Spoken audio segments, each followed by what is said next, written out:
It was interesting. My parents both had totally different attitudes about their Armenian past. My father, which was much closer to the genocide.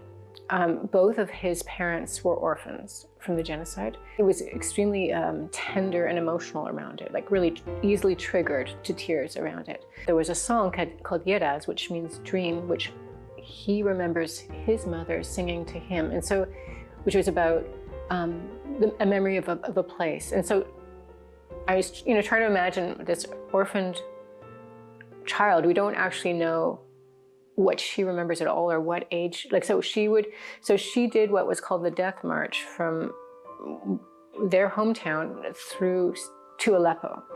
So along that route, I don't know what happened or what she experienced, seeing her mother die, her brothers and sisters die, like what she experienced, no idea. Same thing with my grandfather. Don't know what they carry.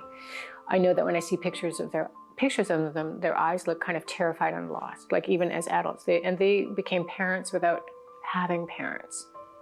So that was my father. My mother's relationship to the genocide was softer. Her family left earlier when it began. Like it was something that was sort of bubbling and building. So they left with the threat of it, but not a direct response. So growing up with them was tricky, because my mom always wanted to move forward and to forget the genocide. Like she even told me not to tell my daughter about it.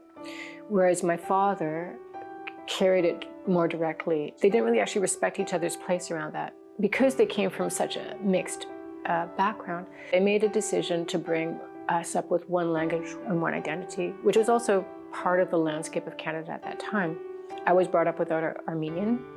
I heard Armenian as their arguing language. It was their secret arguing language. We had Armenian food on special occasions. My father's relationship to Armenian music was so intense that I didn't want to deal with it. So coming to it now, I think of him a lot, because now that they're both gone, I've somehow weirdly sort of paved a way for me to move towards it on my own terms.